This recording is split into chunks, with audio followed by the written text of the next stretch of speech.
Introduce a fellow Tennessean, Christian TZ, Zach Smith. Zach, welcome. Zach is president and co-owner of Victory Orthotics and Prosthetics Incorporated. Victory has 3 offices and 19 full-time employees. Zach graduated from the former Median School for Allied Health located in Pittsburgh, Pennsylvania. He is board certified in both orthotist and prosthetics and licensed to practice in the state of Tennessee. Zach was inspired to enter the orthotic and prosthetic field by his dad. His father incurred a below-the-knee amputation in 1991 and has enjoyed a full and active life since. He enjoys working in his profession because it allows him daily to experience the reward of helping amputees to live a fulfilling life by enabling them to walk, run, work, and contribute to society. Zach, welcome. Thank you.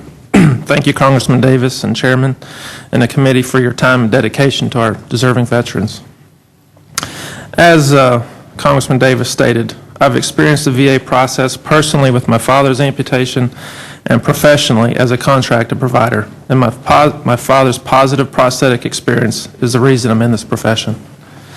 As a prosthetist, I'm involved in several clinics. The clinic model I participate in at Mountain Home in Johnson City is the most efficient and patient-oriented clinic that I have the privilege of participating in.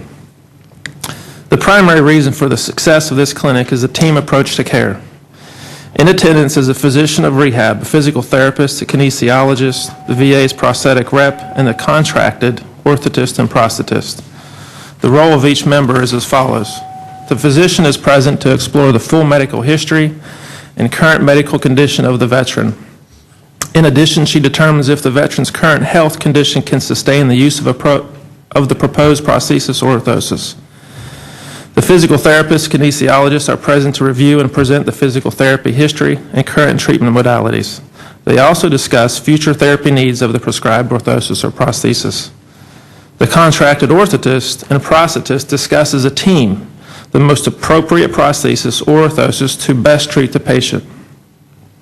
The prosthetic rep is present to facilitate the paperwork and coordinate all aspects of his or her care, including the prosthesis, physical therapy, and possibly an additional assistive device. Once the veteran has chosen a contracted provider and the provider delivers the prosthesis, the veteran returns to the VA clinic for a final delivery. This process is very efficient from the initial evaluation to the delivery, and the VA is also involved in following the patient to confirm the efficacy of the prescribed orthosis and follow-up treatment. Despite the strength of this model, I believe we can improve in the following ways. I recommend the following: a pre-amputation consultation. This benefits not only the patient, but the family involved by informing them of post-op pain management, post-op fall precautions, post-op care and follow-up, explore the options of an immediate post-op prosthesis. In addition, the amputation consultation may involve the surgeon to discuss amputation level and possible procedures. This ensures efficacy of the future prosthesis and may involve the patient and his or her prosthetic options. Immediate post-op prosthesis is great for early ambulation, optimal healing position, residual limb protection, edema control, and physiological benefit for the patient and the family. Improved communication between the DoD and the facilities is necessary. I have been informed of difficulty in obtaining prior medical history when the veteran is transferred from the DoD facility to the VA system. In addition, I'd recommend improved provider selection accommodation. Selection of a vendor based on geographical location is unfair. He or she should be allowed to review the education, the certifications, and the experience of the prospective facility and prosthetist. In keeping with this, facilities should provide a brochure of this information. I believe we need to develop a standard of care and a method of sharing technology. I've explained this process because from my knowledge, not every VA clinic is set up in this particular configuration.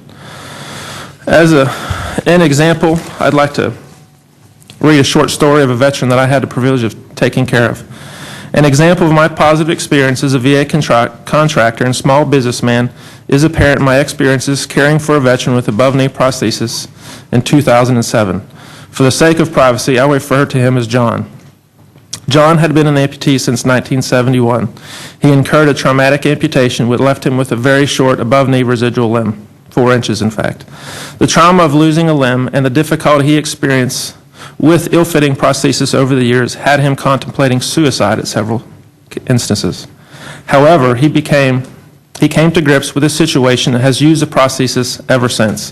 When we first evaluated him, his residual limb was bloody, extremely painful, and he had severe low back pain.